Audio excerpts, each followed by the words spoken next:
Hello, Abraham. I kind of feel that whole process with the sound was made for me because my question is based on my resistance. I've done a lot of belief work, and then I found the beliefs that when I get very excited, enthusiastic, there are certain beliefs I found that bring me down. And of course, I activate them, but I've discovered what the beliefs are. Basically, I'm not worthy, I'm not good enough, basically garden variety beliefs. And I've worked hard. And what is a belief other than a thought that you keep thinking? The word belief makes it sound powerful and important, doesn't it? A thought you keep thinking just makes it sound like a thought that you keep thinking. So we want to play with you a little bit and say, why would you keep thinking a thought that doesn't feel good? You say, well, because it's a belief. Okay. We say, yes, but why would you continue to beat the drum of something that doesn't feel good when you beat the drum of it? Do you have an answer? I was taught it very forcefully when I was young. I mean, that's my guess. Because you were wanting to please someone else? Sure. I was wanting to believe the person that taught me these things. Because they were important to me. Their respect was important to me. Yes. And now it's hard to shake. As an adult, these beliefs don't make sense, yet they still arise under certain scenarios. Do you think the person that taught them to you, what do you think their greatest motive was? In other words, when someone teaches you something, what do you think their motive is for imparting this information to you? I could think of my brother gave me a lot of these messages. He wanted to make me tough. He wanted me to be a tough little brother, so he said mean things to me to make me strong, I guess. But what do you think his true motive was? To make himself feel better? I don't know.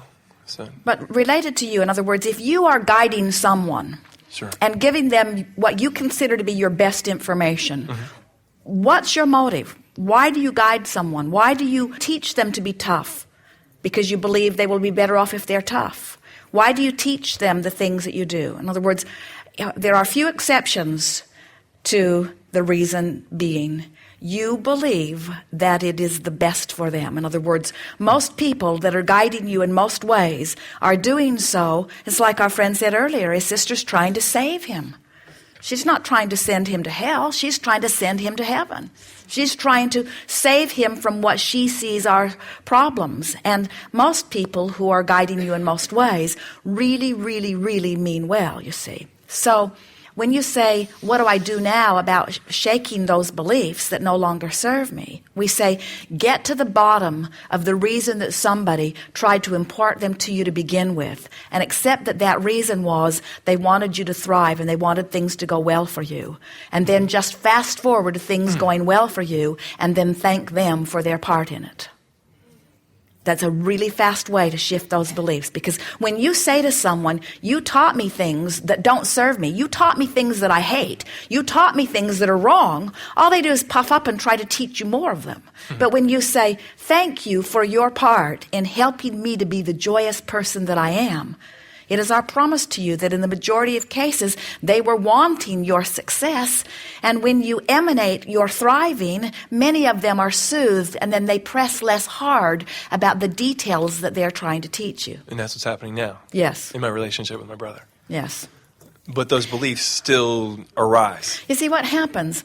When you're little, or when you're not little, but when you're feeling insecure, and you express your insecurity to someone else, they want to help you. They want to teach you something. And so what happens to a lot of you is you felt insecure, you ask others to help you feel more secure, and then they started giving you their opinion, which now you resent. And we say, in the majority of cases, they wouldn't have been trying to help you if you weren't feeling vulnerable and asking for something from them, you see. And so now what's happening, and we can hear this, you know this, but what happens is, so you were insecure, and so from your insecure place, you attracted somebody who tried to tell you what to do. And now you're not insecure anymore, you want them to go away. And we want to say to you, they wouldn't even be there if there wasn't still some of that vibration of insecurity within you, you see. And that's why your question was worded so perfectly when you say, I guess I've got these beliefs. And that's why we said, and what's a belief? It's a thought that you keep thinking. So are you feeling how full circle we've come? You don't have to go back and unlearn those things. You don't have to go back and stop believing those things. You just have to believe so clearly, which means practice so clearly the thoughts that feel good to you when you practice them now, and only things that match what you're offering now vibrationally can come to you, you see. You can attract the best of your now brother to you now, But you got to stop beating the drum of who he was or who you were, or how what he said affected you then, or how what he said affects you now. Yes? So in the moment here's an ultimate example of it. I've become very good at being positive and forming positive relationships because I want to avoid the pain of these negative beliefs. So, but yet when I see someone that I love and care about and I say hello to them, for example, and they don't say hello back because for whatever reason, the belief of there must be something wrong with me. Why wouldn't that person say hi to me? It's not a logical belief, yet it still comes up very forcefully. So what do I do in that moment to counteract that? We love the words that you used just now, to stop the pain of my, what kind of belief did you call it? To stop the pain of my negative belief. And we just want to stay there for a minute because you're giving us such wonderful words and you're speaking so much for so many. You don't change your beliefs all at once. You bridge your beliefs by shoring them up with good feeling things that you also believe. So if you feel insecure because someone isn't saying hello to you, in the moment that happens and it hits you and you think, I must have done something wrong, because it activates all those memories from that time when you really cared and when they were really not paying attention to you when you really wanted them to. So all that's really alive in you. Now in this moment, you want to soothe your way out of it. You don't want to walk out into another room where the resistance is gone. You don't want to change the subject and leave it on that subject right where it is. You want to deal with it right now while it's alive, while you can feel what you're doing with it. You get a sense of what we're talking about? In other words, you could have plugged your ears while the resistance was here, but you wouldn't have been one who helped us figure out when the resistance was gone.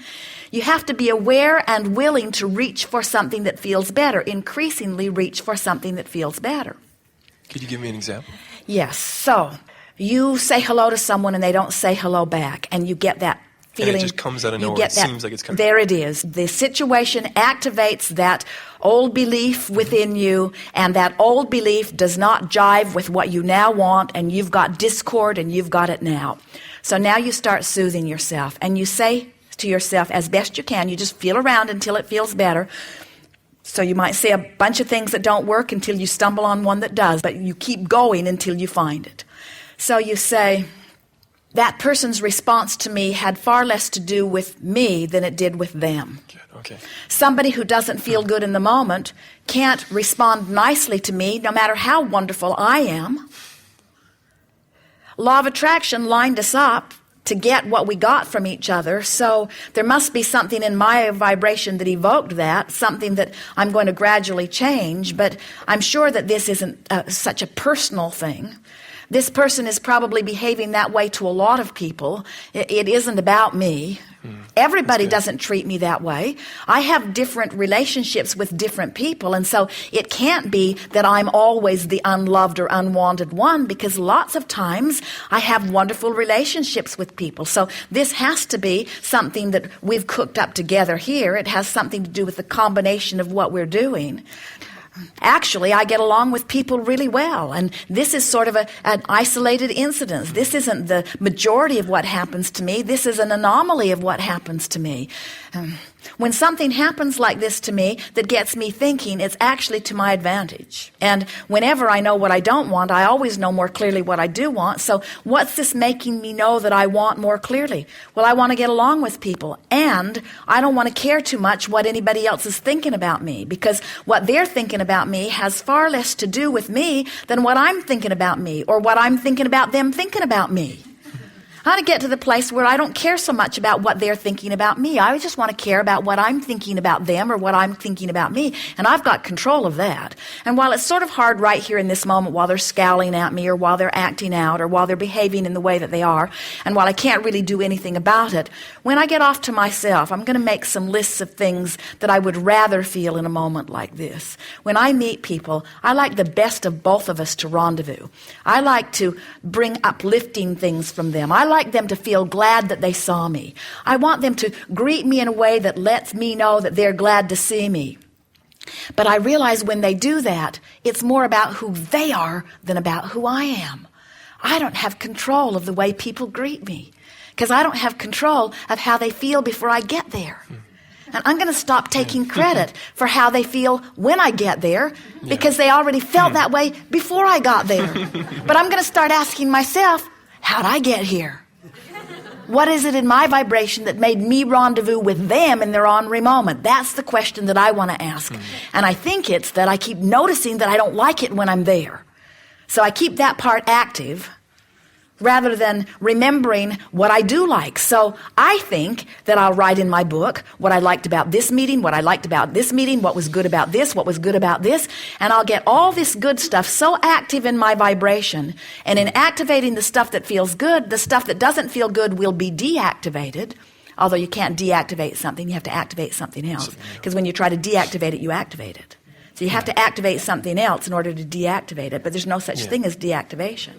But there is such thing as activating something else. So I'm just going to activate what feels good so much that now everyone in the world will be a reflection to me of what I've rendezvoused with, not of my worthiness state.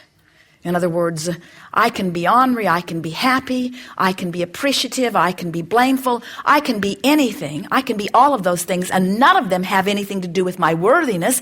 They're just about my current vibrational state of being, but these blessed others who rendezvous with me are such a reflection of where I am. Such a reflection of where I am.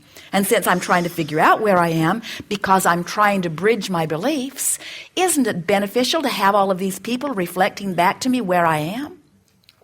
So when somebody says to you, I don't like you, they say it with words or with body language or with some sort of behavior, you want to stop and say to them, you have done such a service to me because you've made me realize that you don't like me, which means I must be offering a vibration that's unlikable. But I'm not changing it because I want you to like me. I'm changing it because I don't want to rendezvous with you anymore. I'm not changing my behavior so that you'll feel better. I'm changing my behavior so I don't keep rendezvousing with the likes of you. I'm pure positive energy. I'm appreciation. I'm love. I'm upliftment. I'm a teacher of well-being. I'm running around wanting to spread light in the world. And when I rendezvous with you, I can tell I'm not doing that in this moment. Thank you. There. Yes. Very good. Thank you. And you're beautiful.